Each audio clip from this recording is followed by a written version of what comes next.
I'm Coach Corey Wayne, and this is my video coaching newsletter. And the topic of today's newsletter is going to be the right life priorities. Well, I've got two good emails that I'm going to go through with you. The first one is from a guy who is a teacher, and he's been following my work for a short period of time. And he has some questions on integrating the things that he really wants to do in his life, and obviously continuing to work and pay the bills. We need some help with figuring out his purpose and how he can go about building something that he really wants to do so he eventually can get out of what he does full time. And the second one is a great success story from a doctor. He says he's been following me for a few years, and guess what? He's read the book over 20 times. He's completely changed his life. He said up until the time he found my work, he'd been working his ass off. Literally all he did was work and make money, and he didn't do a lot of enjoyment of his life. And one of the things he said, his interactions with women were, unless it was just strictly about indoor Olympics and hanging out, having fun, and hooking up, he just didn't get involved with women dating because, quite frankly, he thought they were all psycho. And he's been in a relationship with a really great girl who's easygoing, easy to get along with for basically the past year. So I got two great emails to go through with you. And first, before I get into the first email, I got a quote obviously that I wrote on this topic that I'm going to share with you. And the quote says, "The purpose of your life is to enjoy it, to make your life an act of love and passion in every area that is important to you, to love your life's work so much that you can't imagine doing anything else because it's so fulfilling and fun, to love your friends, family, and lovers so much that you feel like you are lacking nothing and already have the best. When you have high standards for every area of your life, you won't settle for less than what you deserve and find yourself asking what-if questions. Having high standards leads to peace and contentment with your choices."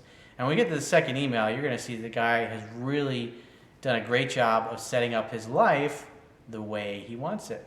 So let's go through the first guy's email. He says, "Hi, Corey. The magic that happens when you shift your attitude is phenomenal." Well, one of my favorite Wayne Dyer quotes he used to say is, "When you change the way you look at things, the things you look at change."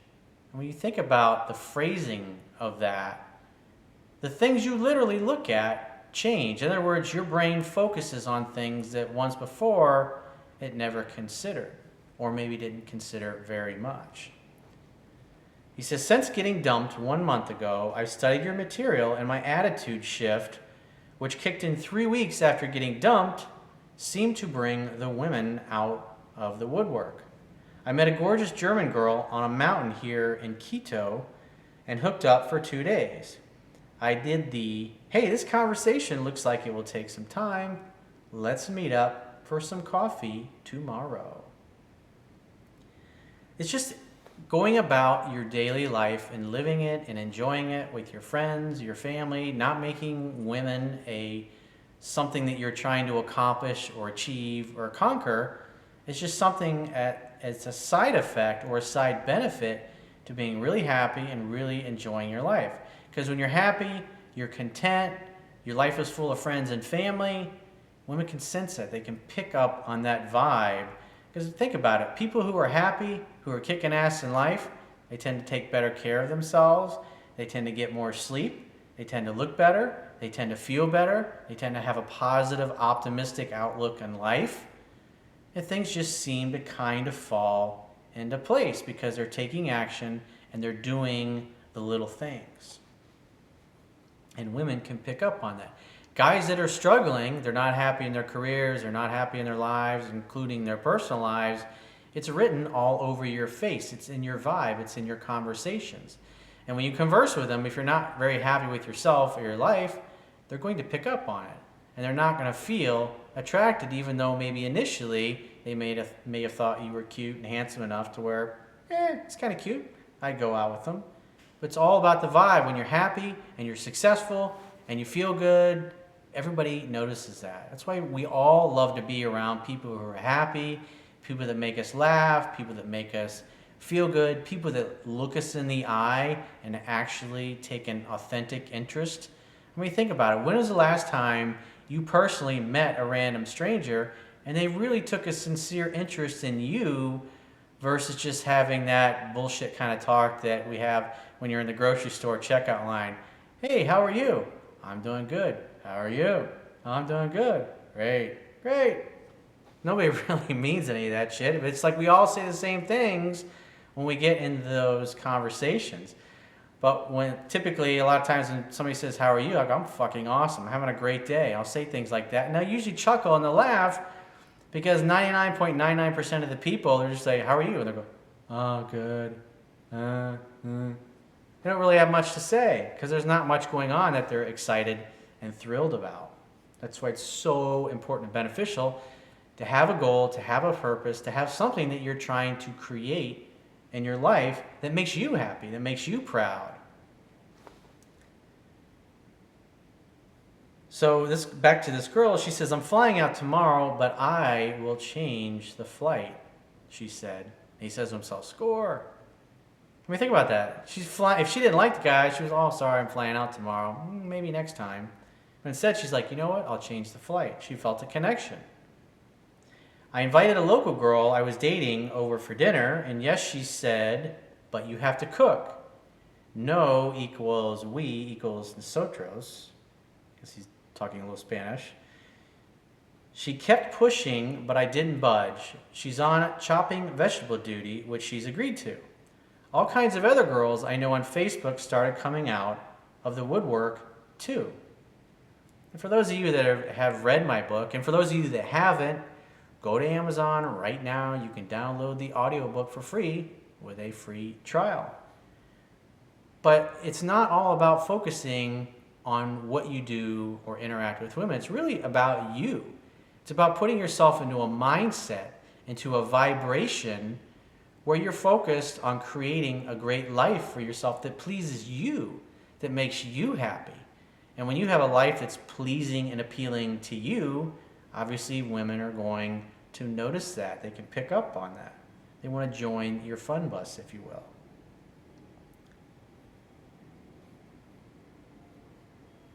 He says, I think your work is fabulous, and I think you could do some excellent stuff with career help for people. Well, I'd say about half of my clients, I'm usually either doing some kind of business coaching or career coaching or time management, and the other 50% are all people that are in various stages of either trying to get a wife back, trying to get a girlfriend back, or they're just wanting to improve their skills and interactions with women in general. So he's got a list of a couple questions here. He says, number one, how do I get that magic shift in attitude regarding work? I've long been an EFL teacher, and while I can travel the world, I want to do something I really love and make money at it. Well, I've done several videos on how to discover your purpose over the years. And I mean, you literally, if you can Google Corey Wayne or put in understandingrelationships.com, how to discover your purpose, and find all those different articles that I've written on it. But it's really, I was talking with a good buddy of mine today about that. It's like your purpose tends to evolve over life, because like when we're young, we have all these ideas about things that we want to do or things that we want to experience. And then when we become old enough and we finish school, we go out into the real world and we start to find out what things are really like. Now, for me personally, it was a journey. I originally started out in the construction industry, went to school for construction management, and I wanted to learn to build. But what was great about that degree is that it helped me really become good at critical thinking and taking things apart and putting them back together, which is interesting because when I was a little kid, I used to do that with everything. I used to take apart radios, electronics, toys that I had. And a lot of times when I tried to put the shit, I would break the shit when I took it apart. I couldn't put it back together, but it was cool because I could see what was inside. And just that kind of curiosity, that innate curiosity was always there, is what led me to eventually getting into the construction industry. And now the fact that I'm a life coach and an author, the fact that I'm able to build buildings and understand complicated mechanical things was really a gift that I helped develop in college and in the construction industry, because it's really how I looked at things. I took things apart in a way. It's like, okay, well, what's step one? What's step two? What's step three? What's step four? Because when you're building something, a building, for example, you start out with the dirt. You start out with a foundation. And building your foundation, driving your pilings and putting your pile caps in, or having spread footings if it's not something that's a large building that requires pilings. And then you build your slab, your floor, and then you start building your block or your concrete walls, and then or your steel, and then you just go up from there. And once your structure's done, then you start filling it out with framing and electrical and mechanical and all these different things. And I didn't understand it then. It's like what Steve Jobs talked about, where you can't connect the dots going forward. You really can't see how important things you may be going through or experiencing right now are going to be important in the future. Just like in your case, you're a teacher. Well, what is coaching? As the great Vince Lombardi once said, coaching is teaching. And what I do as a coach is just teach life fundamentals that I've learned in business and life, people skills, to help you negotiate to get the things that you want in life.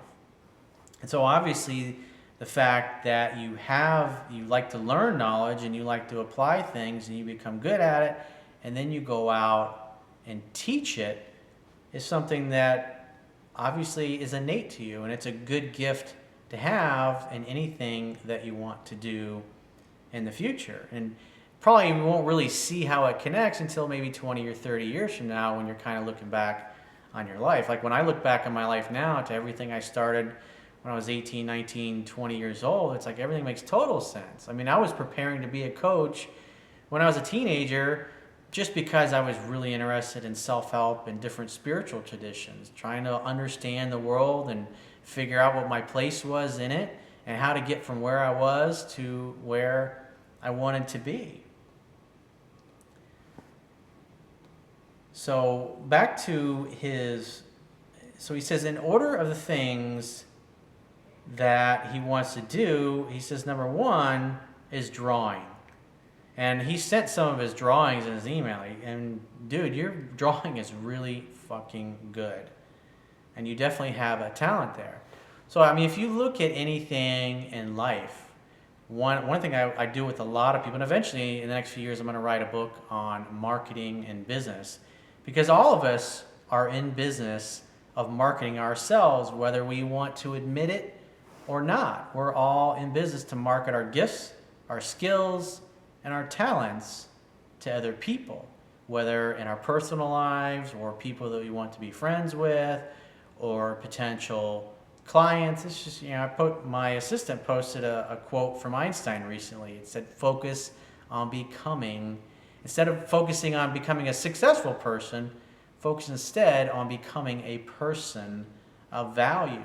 And when you love something and you have a passion for it, obviously you've done a lot of drawing, and therefore when you practice anything in life, you can't help but become better at it. And when your work becomes good enough where people can see it and appreciate it, they'll buy it. And so obviously in your case, you're able to do good quality works, whether it's paintings or drawings, that people go, wow, that looked really nice on my office wall. I'd really like to have that. So the key, because there's lots of people out there in the world that are great at drawing. I mean, you look at somebody like Stan Lee, who is the big reason behind all the great Marvel comics and superheroes that are out there.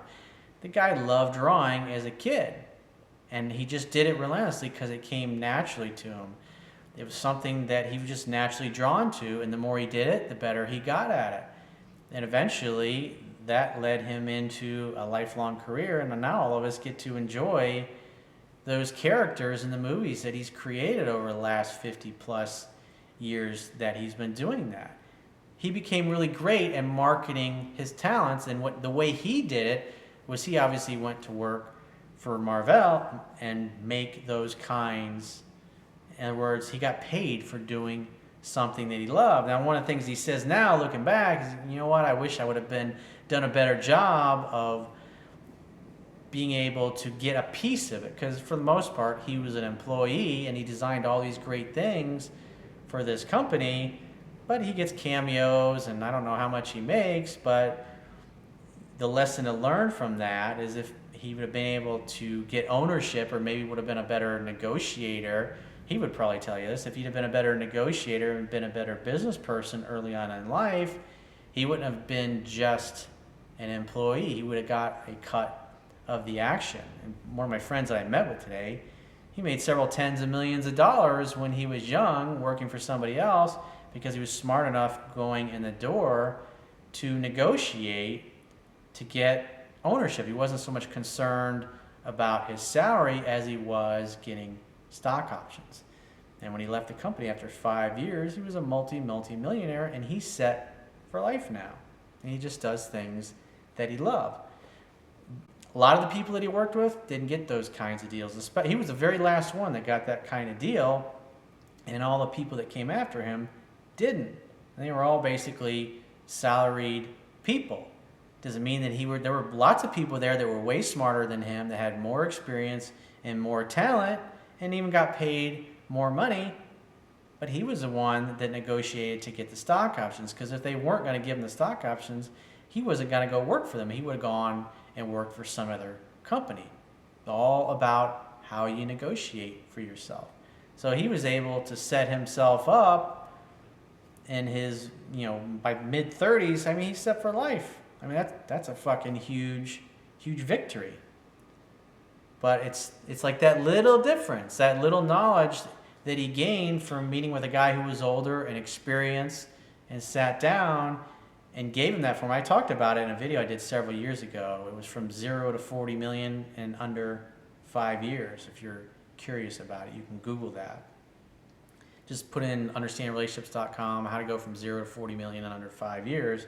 If you're interested, maybe you're in the technology sector, or maybe you want to go work for somebody. It's a very simple plan, but it's really how you set yourself up in the beginning and how you negotiate on your behalf. And in your case, obviously you want to draw, you have the skills because you've been developing, and now what you really need to do is a website to showcase your work and think about, what are you going to sell? Are you going to draw the things that you like and then frame those and sell them? Are you going to do prints of those? And you got to figure those kinds of things out. And so what I would do is I would look at what other successful artists are doing, people that paint, people that draw, people that make sculptures, because it's all about putting things out there that you like and marketing it. Maybe you do YouTube videos with it. Like in my case, what I do in social media is I put my videos out there, my articles, quotes that I write, self-help quotes, all things related to my business, and build an audience. Maybe a Facebook advertising campaign would be great to advertise or grow your fan base, maybe your Facebook fan page. But at the end of the day, if you got great art, when you think about the Maya Angelou quote that I've shared many times, where she said, don't focus on making money, instead focus on doing something you love and become so good at it that people can't take their eyes off of you. And something like art, like I said, he sent me what he's done, or some of the things he's done, and it's really fucking good. That's the kind of thing where people look at it, it's like, wow. We all can recognize, like we see a really nice new car, the new model that's just come out, and you go, wow, that's really cool what they did with it. That's a result of thousands of hours of people working to create something that they're all proud of, that we, in essence, can't take our eyes off of it. So you've got to come up with a way to market yourself, and the internet, especially like a Facebook advertising campaign, is one of the best ways that you can sell something like that, or at least build a little bit of your audience, get an email subscriber list going, and whenever you create something new, put it out there. And you can also, I would suggest, you probably want to get people to commission you to do certain projects, whether it's a painting or a drawing. Maybe people really like your artwork, but they like the fact that you're a talented artist, and maybe they have something in mind for a specific wall or an office that they would like you to do, or maybe a mural in their house or something like that. Those are things that, I'll do a free consultation with you or something along those lines. I would definitely start marketing, because if I look at what you sent me art, so obviously that's your number one thing. And when I talk with people when I'm helping them figure out their purpose, a lot of times they'll say, well, I like doing this, I like doing that. And one of the first things I say to them is, I don't want to hear about what you like. I only want to hear about things you absolutely love. And that means things that on a scale of 1 to 10, they're a 10. Being 10, you absolutely love it. 1 being you can't stand it. You just should not waste your time developing things that you're not that excited about, because bottom line is you're not going to put in the time that's necessary to become really good at it. And obviously with art, it's just really at this point been a hobby. And so like I said, I would look around and see what other successful artists have done to market themselves that are similar. Maybe they do paintings, maybe they do watercolors, maybe they do freehand, maybe they do pencil drawings, or maybe they do chalk, or just there's all kinds of different ways. Sculptors. Find the most successful ones out there and see what they're doing and how they're marketing themselves. Because that's, you got the art down. It was just like me when I created my book. It's like, how do I communicate to the world what my value proposition is for my book in a way that people can go, you know what, this is really valuable. This really does work. And what worked for me was giving it away, was doing YouTube videos. And instead of trying to guess what people really needed help with, I had an idea, obviously, because I had helped myself. But I started answering the questions that they were sending in over the years and giving it away to where people, I mean, because there's people that make $1 a day. I mean, they make $30 a month. They're not going to be able to afford a $10 ebook. I'd rather them get the help now, become successful, maybe 5, 10, 15, 20 years from now, they come back and give a donation, or when they can, when it's easy to afford, they buy a copy of my book, or at the very least, they just tell friends or family that they think may need the help that my book can offer them. So he says, number 2, museums. I'm currently teaching online and living in Latin America. I'm studying web development, which is useful and can pay well, but I don't jive with it. Well, I know a lot about web development and WordPress and things of that nature, so I can direct my people that work for me and make sure they're doing things right and my website works the way it's supposed to. But I don't want to design my website day in and day out. When I first started, I was doing that. But as I became more successful, I started hiring people that was their core competency. The guys that work for me now, they fucking love web design. They love JavaScript. They love Amazon's cloud servers. I mean, they're really passionate about it, and that's all they do. And those are the kind of people that you want to hire to work for you or to design your website, who really love it and can make it functional, to showcase your work and what your value proposition is to people. And once you get your website up and running, you just for a couple $100 a month, whatever extra money you have, start the campaign and just let it run. And each time you create something new, maybe you draw a thing a day, a picture a day, or a painting a day, whatever it is, post it to all your social media and send it to everybody. Take some nice color photos, use a good email service like MailChimp, which I use, where you can send really good looking, professional looking emails to people and market yourself that way.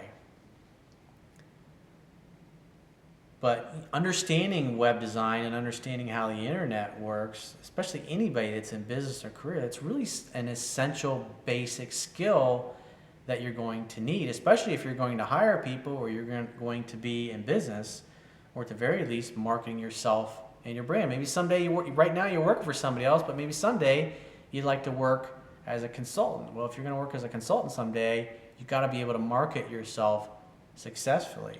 So you definitely want to do this on the side while you keep working and teaching, which pays the bills. I mean, you're already working online remotely, which is great. So you have a lot of things that you've kind of naturally gravitated towards and been doing, and it's just kind of putting all that stuff together in the right kind of package to offer it to the world in a way where they can go, wow, that's really fucking good. Because quite frankly, when I saw your email, I was like, man, those are really good drawings. Like, you definitely got talent, and it's a talent you developed because you've practiced it. And up until this point, you haven't really done anything to get compensated for it. But you should. You definitely have work that's good enough to sell to people. And you also are talented enough as an artist to where people could say, here's this picture of my wife and I'd really like a watercoloring of it, or a drawing of it, or a pencil drawing, or whatever it happens to be. So he says, I'm supposing you will say, keep doing my day job and build up my art career on the side. Absolutely. You need to get a website, dude. That's first and foremost. Your website is like your home base. Because at the end of the day, it's like my website is my home base and my email list. I personally have that list. And if you look at YouTube or Facebook or any of the other social media, I look at them really as just like an email list. Because you never know. Facebook might go out of business someday, or YouTube, or technology changes so fast, you never know. Or maybe it might get pissed off at you and say, you know what, we don't like what you do or what you say, and therefore we're banning you from our platform. And if your whole business is based off that, and we saw that, in the last 5-6 years, you look at companies, I think like Zynga, or the one that did a lot of the successful gaming on Facebook. When Facebook decided to make some changes, that had a devastating impact on their business, because their whole business was based upon them getting traffic and clients from Facebook. And when Facebook decided to change things, or Google decided to change their search algorithm, you have people who literally went out of business because of it, or they had to reduce their business and lay off staff and downside. That's part of always know your downside. It's like when you build a business, you want to build something that has multiple foundations, multiple piers. That way, if you look at all the different social media between Snapchat and YouTube and Google and Facebook, does anybody remember MySpace? At one time, MySpace was bigger than Facebook was, and now people are like, is that still around? So when you have multiple places where you have your content, if one of them goes down or changes their terms of service and they say, hey, you know what, your content's no longer appropriate for what we have, if you still got your content or it's on multiple platforms, obviously it'll affect your business, but it won't completely destroy it. So those are things you want to think ahead of. He says this shift in mindset is needed and any help is appreciated. Sometimes your thoughts and direction in the videos make a big difference, so another video would be great. This is the core driver in my life, and the relationships will follow. Many thanks, and I'll be donating, and I tell all my friends about your work. Even better, girlfriends come up to me with their problems now, telling me that guys are going out with want a relationship after 3 dates, and I laugh. And they all say your work is spot on. That's one of the beauties of what I teach, because there's lots of people out there selling books, self-help books, but at the end of the day, how many of them actually let you read all their best stuff for free without having to go to expensive seminars or do expensive online trainings or buying really expensive products, and you get it and you pay. I've had times where I've spent thousands of dollars for sets of DVDs, and I got a lot of great information out of it. I was like, you spend thousands of dollars for this stuff, and it's like, but the way I look at it, if you get at least one good idea, you're smarter and you're a little bit better than you were before. But that's what I would do for you. Your first priority should start building a website where you can actually showcase your work and do it in a blog format and put it on there and write a couple paragraphs, 2 or 3 paragraphs, so Google can understand what the hell your picture is about, which describes what's the inspiration behind your art. What is it representing? What were you thinking? What were you feeling? What was the creative impulse, if you will, that caused you to draw or to paint or create that piece of art in the first place? And then once you've got that up and running, make sure you got an email subscribe list. Hey, each time I publish a new piece of art, I'll send you a weekly newsletter and it has all the new art. If you're interested in purchasing, it's X amount of dollars. Again, as far as pricing, where are you going to ship it to? Who's your ideal demographic? Like me personally, half my clients are US based and the rest are based all over the world. It will depend. And you won't really know until you start putting it out there and let people see it and share it. But a Facebook campaign can really help you kind of prime the pump, if you will, because you can send a lot of people to your website in a short period of time and start building an email subscribe database and solicit questions. What kind of art would you like to see me draw in the future? And create things and put them out similar to what I do with answering people's emails. And you could be a real estate agent or an attorney, and these are all, the way you market on the internet really applies for everybody. And if you're any kind of business or any kind of career that interacts with people, what's great about building a presence on the web is something that you can take with you and have the rest of your life. Maybe 20 years from now, you're working for people your whole life. You get all this experience working for other people, and over the course of time, you blog about it, you write about it, maybe you do ebooks, maybe you write books, and you slowly self-publish them. And the idea is you'll know, because you'll have your amount of money that you're making here working for somebody else, and obviously what you're making for yourself is way down here. But as time goes by, you'll notice that your income starts to grow.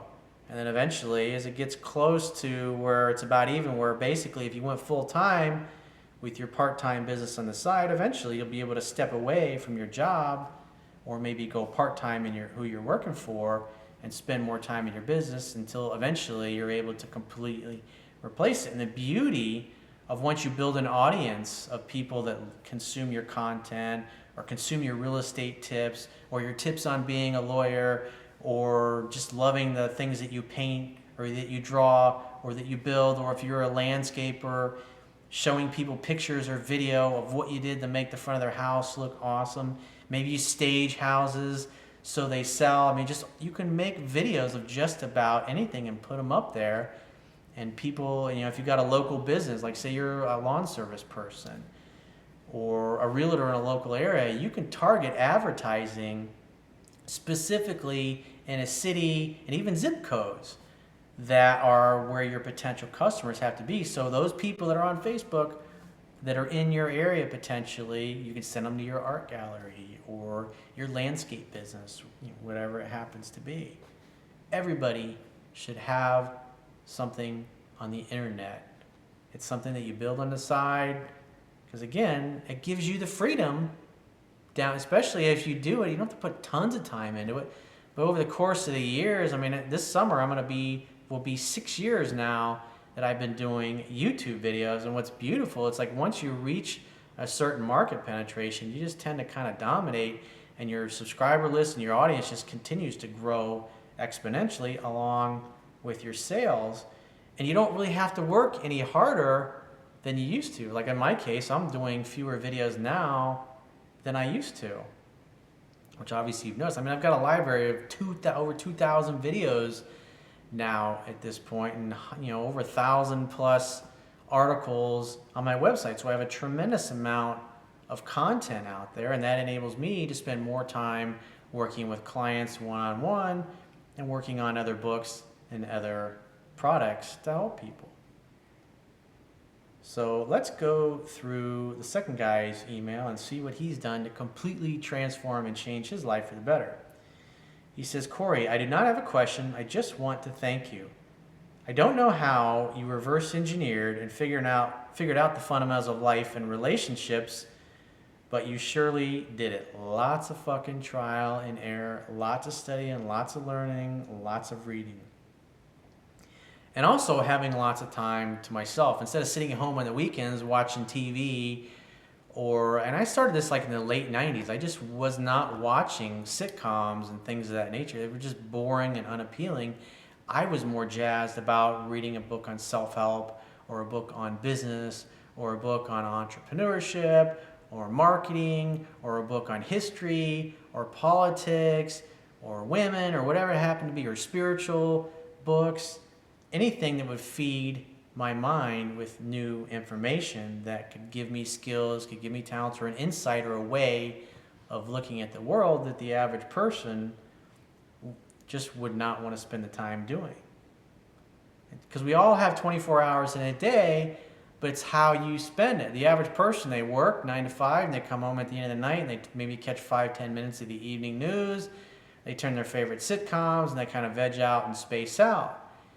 People who are success-oriented and goal-oriented are going to come home at night, and they're not going to do anything with the TV. They're going to probably crack a book, or listen to an audiobook, or go to a website and read about things that they're interested in, or maybe go out in their garage and work on something that they're passionate about, or maybe they're going to night school, getting a degree, or they've gone back to school, or they're finishing a degree at night.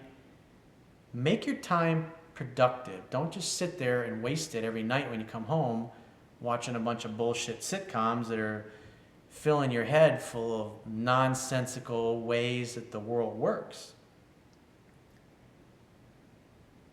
He says, I bought your book a few years ago and I've read it over 20 times and I've watched many of your videos and they have literally changed the way I look at life. Are you an alien? Well, we're all from somewhere else. How is it that you figured all this out at a young age? Well, I'm about to be 47 in a few weeks, so I ain't a spring chicken anymore, but I ain't fucking over the hill either. And with all the DNA nanobot technology coming online, I mean, who knows? 100 years from now or 200 years from now, I may still be doing videos. Who knows what's going to happen? It's exciting times to be alive. I mean, the way technology is advancing now, it's just fucking unbelievable, the disruption that we're going to see across the board. People that drive for Uber, truck drivers, train, I mean, most of this stuff is going to become 100% automated, even down to planes.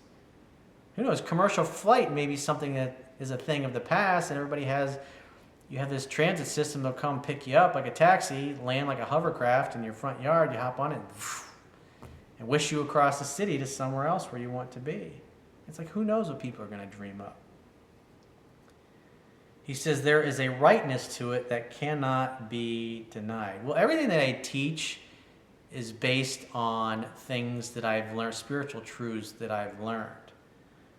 And even if people are complete atheists and they don't believe in any divinity, when you get really good at the things that I teach and you see these magical synchronicities that happen in your life, when you sit down and you write a love letter to a woman you haven't met yet and you write down all the qualities that you want in her, and all of a sudden randomly you're walking down the street one day with some friends or family and some girl grabs you and wants to tell you about her products that she's selling. And then she starts asking you all these personal questions. Are you married? You're so beautiful. You're this, you're that. And then you realize this girl's not really trying to sell me products. She's fucking hitting on me. It's just, because you're not out looking for women. You're out enjoying your life and you look happy. You're having fun. You don't look like you're lacking anything. And she sees that because it's so rare and she grabs you and wants to talk to you to get your attention. You just simply ask for the number or you arrange a date on the spot. It just happens magically. And then as you get to know her, you find out, wow, she actually had a list and she let me look at it and she's got this, I'm exactly what she wrote down that she wanted. And when things like that happen to you enough in life, you can't sit there and go, yeah, we're just a bunch of fucking mindless meat sacks running around on a planet. And it's just all luck that we're here. Everything happens for a reason. And the more you apply the things I teach, the more that you see that just life tends to magically line up with that. That's why this stuff works so well. It's based on universal truths. And it doesn't matter whether you believe in them or not. They're universal truths. By the way, I noticed that you don't age in your videos. You look exactly the same over the years. Fountain of Youth in Florida. Exercise, juicing, eating healthy, having a fairly stress-free life with toxic people who've long since been banished from my life. I like to take care of myself. Unfortunately, like when I look at a lot of my high school buddies, they're overweight, they're not healthy, not very happy. It makes me sad, but at the end of the day, if they're not open to learn or to grow or improve, it's not a lot you can do. You still love them. It's nice when you get together with your high school buddies and they're like, dude, you look the fucking same, man. You look great. What's your secret?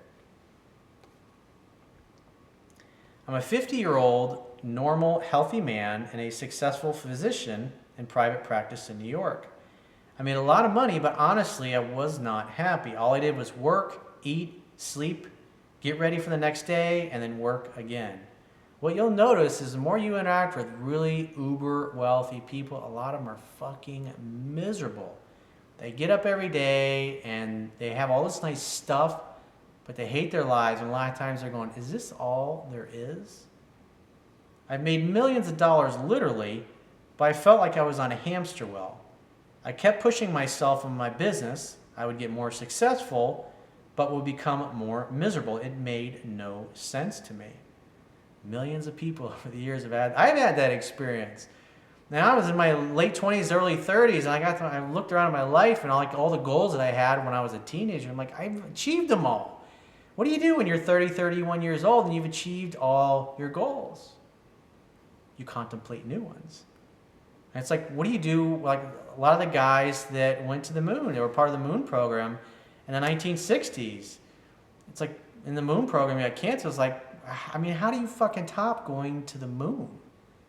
I mean, you go to Mars. I mean, there was no space program. A lot of those guys, a lot of those astronauts, after they were out of the space program, they struggled with alcohol addiction, and just, what do you do next? I mean, how do you fucking top that?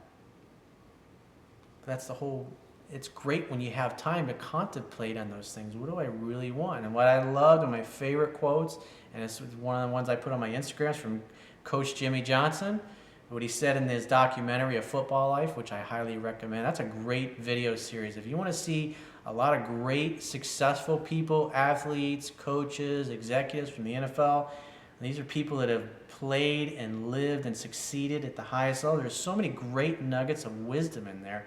When I do watch TV, those are the kinds of things I will watch. I'll record that, and if it's somebody that I want to learn about. But one of the things that Jimmy Johnson said was, he's like, what do I need? Some gas for my boat, some bait, a few beers. I just want to enjoy my life. That's my legacy.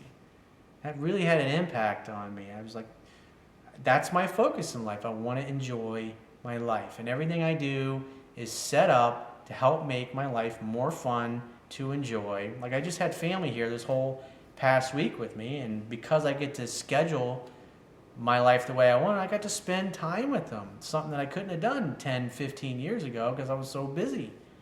But now I actually have the chance to do it because, quite frankly, they're older and they're not going to be around forever. And I don't want to get to the point where all my relatives are all gone and I really hardly ever got to know them. Then I read your book and I watched the videos and I realized it was my body telling me to change something and that it was okay to do so. So I did. Prior to that, I thought work was the sole focus in life, and I honestly believe that. I fulfilled a childhood dream of becoming a private pilot, and I bought my own plane. I brought on a young doctor and partner into my practice, and now he eagerly handles most of the work while I go and focus on other things.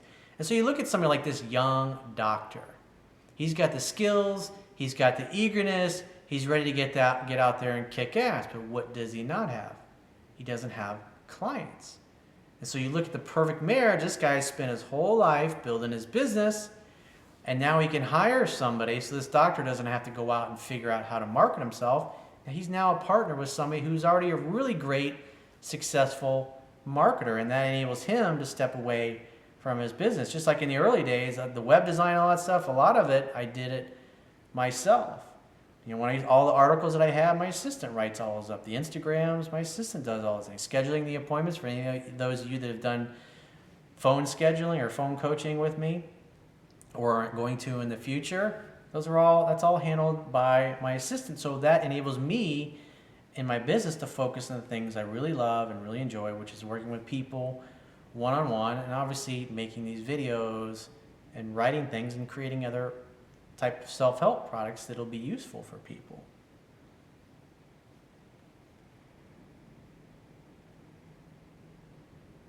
So he eagerly handles most of the work while I go and focus on other things, and now I'm looking at starting a seaplane charter business for people who want to fly from New York City to the Hamptons in the summertime. Any reason to get in the air is a good one, but getting paid to do it is even better, though I don't need the money.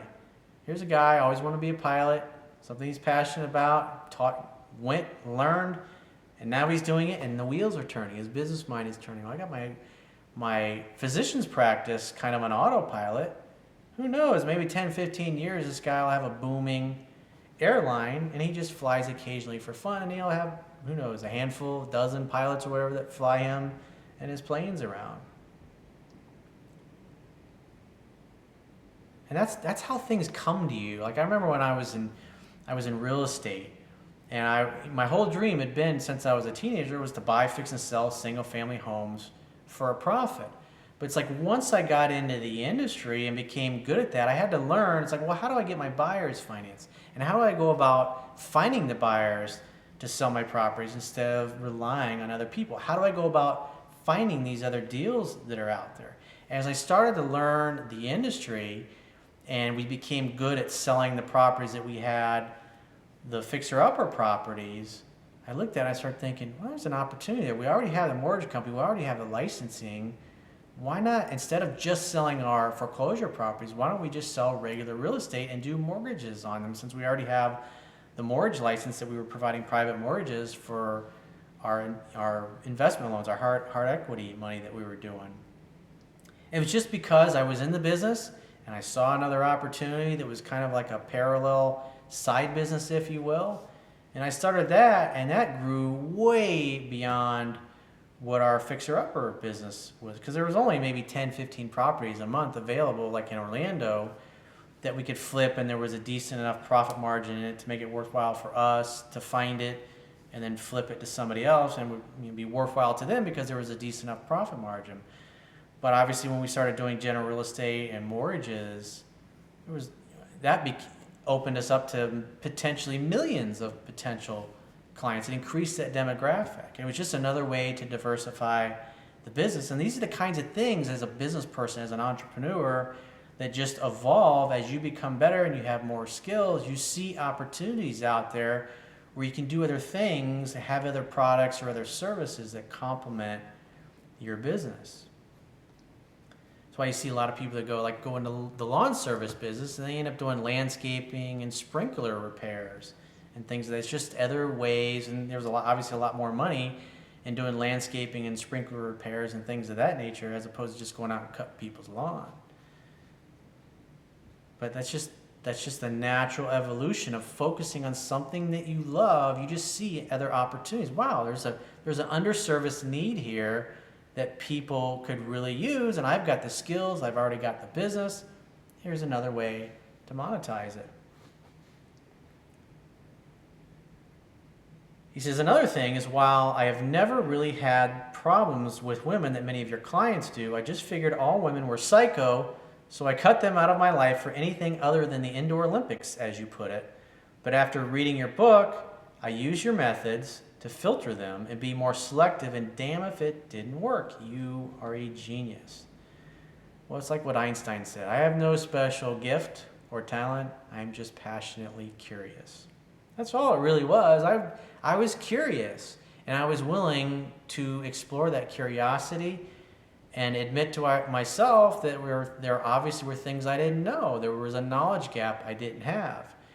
And when you study other successful people, especially people that have biographies where they lived their whole lives, you look at somebody like Andrew Carnegie. He was one of the first.